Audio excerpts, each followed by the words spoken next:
오늘은 하나님께 충성이라는 제목으로 하나님 말씀을 선포하겠습니다. 우리 옆 사람 손을 꼭 잡아보시고 이렇게 한번 인사하겠습니다. 하나님께만 충성합시다. 시작. 하나님께만 충성합시다. 여러분, 2009년 11월에 한국 사회에 IT계에 아주 큰 변화의 바람이 한번 불어옵니다. 그 스마트폰이 이제 출시가 처음 됐어요.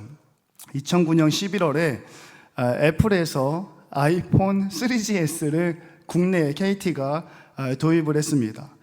스마트폰이 처음 도입이 되면서 LG전자는 그 발빠르게 대응하지를 못했어요. 그래서 지금 LG전자는 스마트폰 시장에서 좀 사라졌죠. 근데 이제 삼성전자는 발빠르게 대응하면서 스마트폰 시장을 애플과 삼성이 나눠서 가져가게 됩니다. 그 삼성은 국내 기업이잖아요. 그래서 저는 이제 애플 제품을 쓰고 있는데요. 한국인의 그 생태에 딱 맞는 최적화된 어플리케이션 또는 UI 디자인, 또 카메라만 딱 들이대도 너무 예쁘게 잘 나오더라고요. 내가 내 같지 않게 잘 나오더라고요. 근데 애플은 외국 기업이란 말이에요. 그래서 한국인의 생태에 좀 잘 맞지 않아요. 예를 들면 통화 목록을 쭉 보다가 그 사람 이름을 딱 누르면 어떻게 되죠? 바로 전화가 걸립니다. 실수 많이 해요. 직장 상사한테 바로 전화가 걸리고 별로 통화하고 싶지 않은 분한테 바로 전화가 걸리고 한국인의 생태에 별로 잘 안 맞죠. 또 어려운 것 중에 하나가 뭐냐면 애플은 미국 기업이다 보니까 통화 중 녹음 버튼이 활성화가 되어 있지 않아요. 녹음이 안 되는 거죠. 근데 사실 우리가 기업인들 같은 경우는 서로 구두로 계약을 하거나 뭔가 시비를 가려야 할 때는 통화 녹음 버튼을 많이 쓰더라고요. 그래서 그때 이렇게 얘기했잖아. 이제 이렇게 되는 건데 애플 제품은 이제 그게 안 됩니다. 지금까지도 이제 그게 안 돼요. 그래서 많은 전문가들이 점치기를 삼성이 애플을 넘어설 것이다. 그리고 한국 시장에 삼성 스마트폰이 80% 이상을 차지하게 될 것이다. 라고 초반에 많이 예견을 했으나 어떻게 됐죠? 틀렸죠. 그 애플 제품이 한국인의 생태에 딱 들어맞지도 않는데 많은 전문가들이 뭐라고 얘기하냐면 소비자들, 그러니까 애플의 소비자들이 애플에 대한 충성도가 매우 높다. 이제 이렇게 평가합니다. 한번 애플 제품을 사면요 죽을 때까지 애플 제품을 산다는 거예요. 네, 삼성전자나 다른 핸드폰 시작하신 분들은 삼성을 갔다가 LG에서 싸게 나오면 LG로 갔다가 애플에서 좀 싸게 준다 그러면 애플로 갔다가 또 삼성에서 공짜로 최신형 드린다 그러면 또 삼성으로 갔다가 이제 이렇게 된다는 거죠. 근데 희한하게 이제 애플 제품을 쓰는 사람은 애플 제품이 삼성보다 비쌈에도 불구하고 다음 핸드폰을 2년마다 한 번씩 바꾸잖아요. 대부분 90% 이상, 95% 이상이 애플 쓴 사람은 애플을 쓴다라는 거예요. 그래서 기업 전문가들이 소비자들이 애플에 대한 충성도가 높다, 충성심이 높다, 이제 이렇게 평가를 합니다. 학교 공부를 하다 보면 여러분들도 아마 철학 시간이나 문학 시간에 배우셨겠지만 헤겔이 인정투쟁이라는 글을 통해서 우리 모두는 누군가에게 인정을 받기를 원하고 또 인정받음과 동시에 그 사람에게 충성하기를 원하는 내적인 모양이 있다. 이렇게 설명을 해요. 그러니까 학생은 학교에, 연인은 서로에게, 군인은 나라에게, 국가에게 인정을 받아야 되고 또 그 사람에게, 그 대상에게 이렇게 충성을 해야 된다라는 거죠. 근데 저희가 이제 2024년을 살아가잖아요. 근데 이런 충성도, 충성심이 시간을 가면 갈수록 거듭할수록 낮아지고 있는 것을 보게 됩니다. 예를 들면 아까 학생 이야기를 했잖아요. 학생은 학교에 충성해야 되거든요. 학교 선생님한테 인정을 받아야 된단 말이죠. 근데 요즘은 어떻게 되냐면 학교에 인정받기보다는 학원 선생님한테 인정받는 게 더 중요해졌어요. 학교에 충성 다하기보다는 일타 강사라 그러죠. 강남의 파락군, 부산도 마찬가지겠지만 일타 강사에게 인정받고 충성을 다하는 시절을 살아가요. 연인들 여기 계시나요? 남자친구, 여자친구, 저는 결혼했으니까 빼주세요. 저희 때는 100일 챙겼거든요. 100일. 요즘 아이들은 30일도 30일 챙긴다 그러더라고요. 30일. 이게 무슨 말이냐면 30일 만나는 것도 어렵대요. 그 전에 깨어지는 게 비일비재하다랍니다. 그러니까 연인에 대한 충성도가 많이 낮아진 거죠. 그냥 쉽게 바뀌는 거예요. 쉽게. 남자친구 군대 가며 여자친구가 기다려주는 게 아주 아름다운 미의 기준이 되었던 시절이 있었어요. 지금은 어찌 됐는지는 잘 모르겠으나, 또 여자친구가 기다려주면 남자친구가 나와서 군화를 거꾸로 신는다, 뭐 이런 이야기들도 있죠. 군인들, 나라에, 국가에 충성을 다해야 되는데, 물론 우리 민규는 애쓰고 수고하고 민규 덕분에 발 뻗고 잘 수 있을 것 같아요. 근데 대부분의 군인들 요즘은 좀 많이 이렇게 말을 잘해야 되는데 막 이렇게 힘들지 않잖아요, 그죠? 그렇지, 힘들지 않잖아요. 전화 왔어. 목사님이 민규 군대 가기 전에 공을 축구하고 나면 민규를 끝나고 앉혀놓고 민규, 우리 창훈이, 나, 조용신 목사님, 그 다음에 김경무 장로님이 군대 가면 힘들다는 얘기를 엄청 했어요. 엄청 해서 막 겁을 줬지, 막 겁을 주고 이제 군대 입소하기 얼마 전에 아니야, 근데 요즘은 편할 거야 이제 이렇게 얘기를 했는데 한 달 뒤에 전화가 왔어요. 목사님한테 민규가 전화를 했어. 그 전화 내용이 뭐냐? 목사님, 걱정을 많이 했는데 군대가 참 편합니다. 이렇게 나한테 그렇게 전화했죠. 기억나죠?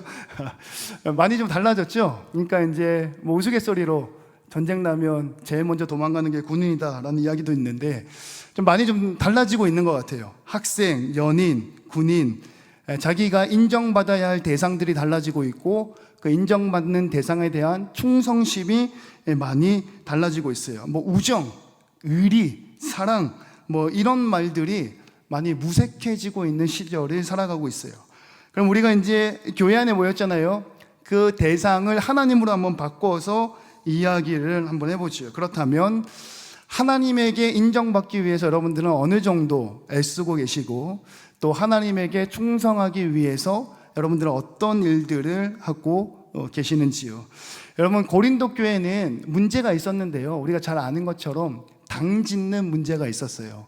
이걸 조금 이해하기 편하게 설명을 하면 끼리끼리 모여서 논다 그러죠. 친한 사람들끼리, 마음 맞는 사람들끼리. 1장 말씀에 보면 몇 가지 파가 나오는데요. 바울파, 아볼로파, 게바파, 심지어는 그리스도파. 나는 바울에게 속한 사람이야. 우리는 바울 말을 따르는 사람이야. 나는 아볼로에게 속했어. 아볼로가 이야기한 말을 듣는 사람. 게바, 베드로죠. 베드로가 한 이야기에 목숨 거는 사람. 그리스도, 예수님이 한 이야기에 목숨 거는 사람. 한 4가지 정도의 분류들이 있어요. 그러니까 뭐 서로 잘 맞는 사람하고 같이 지내는 게, 뭐 끼리끼리 모이는 게 뭐 사실 여기 딱 봐도 보입니다. 어떻게 끼리끼리 앉아 계시는지. 근데 이게 뭐 나쁜 건 아니잖아요, 그죠? 뭐 잘 맞는 사람하고, MBTI가 요즘 유행하니까 E하고 I하고 만나면 안 되잖아요, 그죠? 만나도 돼요. 내가 E고 와이프가 I라서 와이프가 좀 고생을 하지만 만나도 됩니다. 근데 하여튼 뭐 잘 맞는 사람들끼리 모이는 게 나쁜 거는 아니잖아요. 근데요, 오늘 말씀의 제목이 충성이잖아요. 아까 이제 충성도 얘기를 했는데 그 충성도의 관점에서 보면 얘기가 좀 달라질 수 있어요.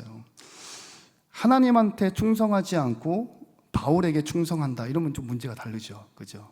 하나님하고 친하기보다는 바울하고 좀 친해요, 이렇게 이야기하는 거하고, 하나님 말씀에 충성하기보다는 사도 바울의 글에 충성하겠습니다, 나는 아볼로의 글에 충성하겠습니다, 나는 베드로의 말에 얘기가 조금 무게감이 다르죠. 그러니까 하나님의 말씀보다는 바울의 이야기, 아볼로의 이야기, 게바의 이야기에 내가 더 충성하겠습니다. 다른 말로 하면 어떻게 되냐면 나는 사람의 말에 더 충성하겠습니다. 그래서 문제가 됐던 거예요.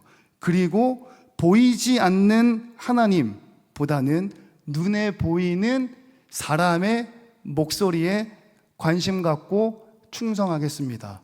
그 사람에게 인정받겠습니다. 그래서 문제가 되는 거예요.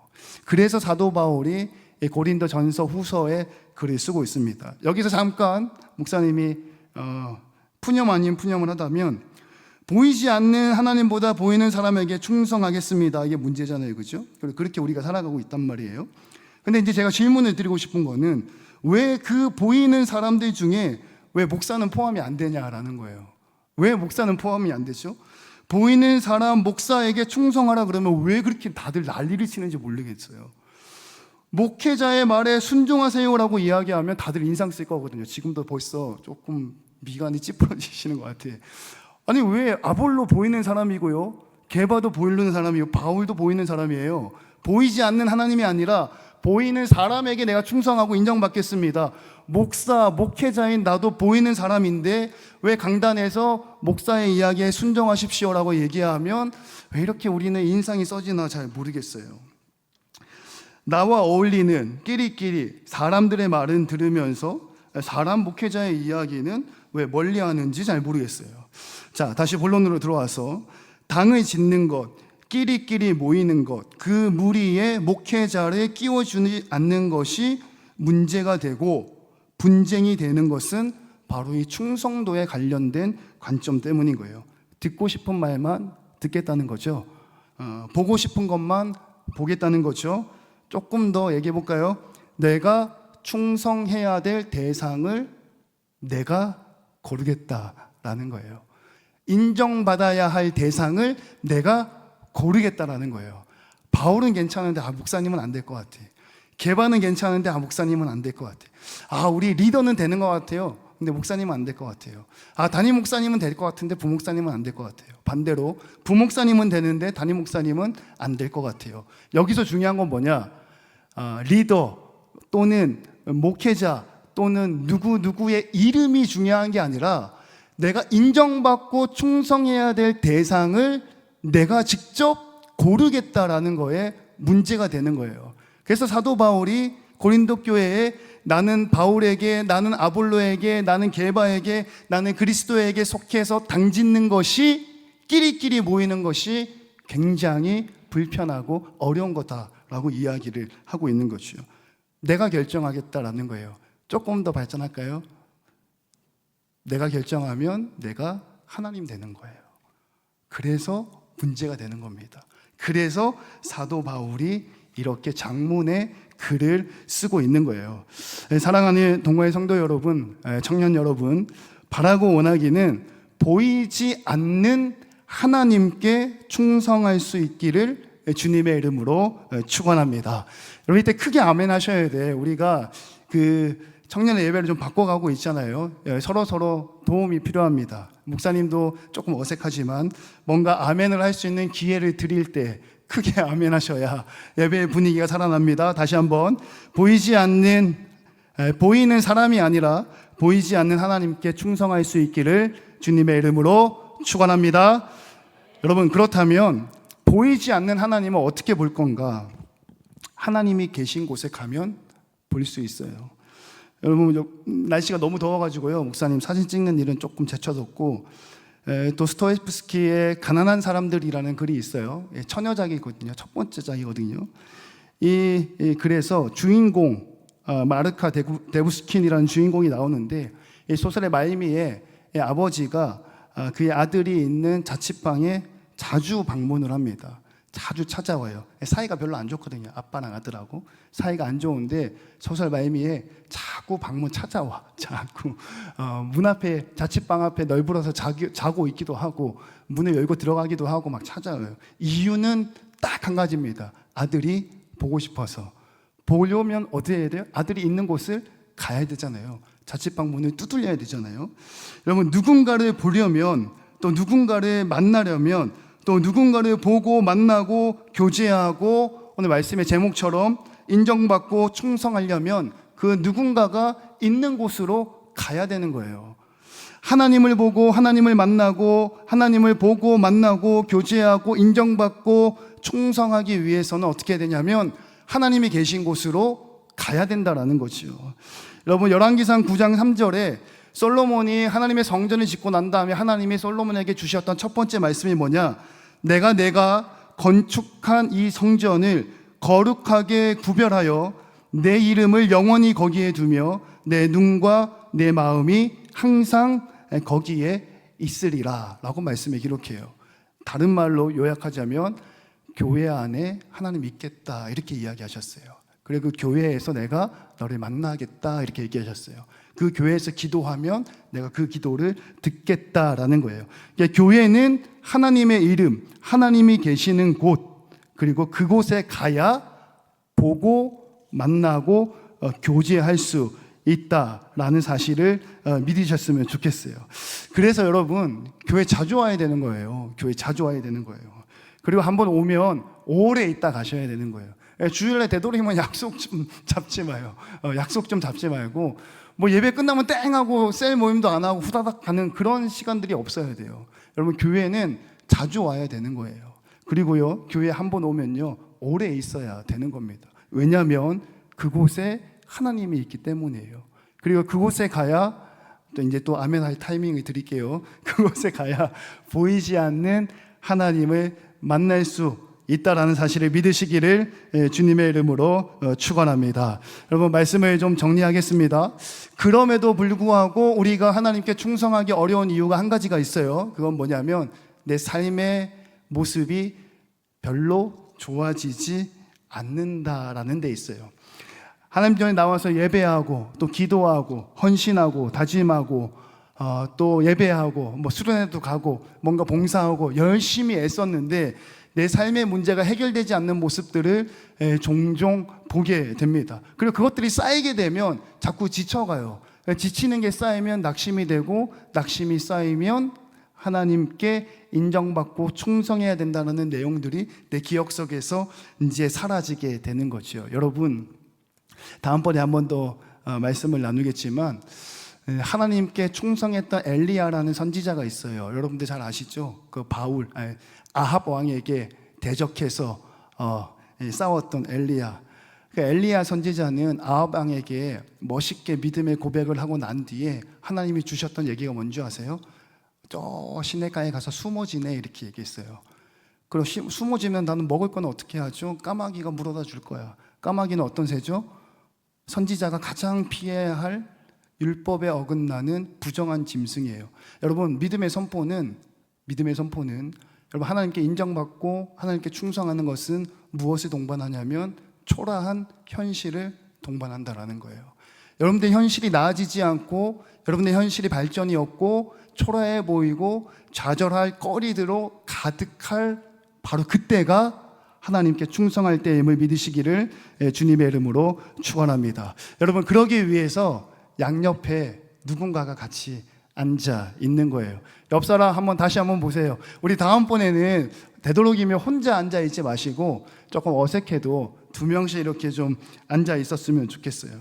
여러분, 내 삶이 괴롭더라도 하나님을 배신하지 않고 인정받고 충성하기 위해서 하나님께서 옆에 동역자들을 붙여 주신 거예요. 그래서 함께 같이 더불어서 어두운 밤을 헤쳐나가게 된다라는 사실이죠. 말씀을 정리하겠습니다. 여러분, 당 짓지 마세요. 보이지 않는 하나님이 계신 곳 교회에 머무르세요.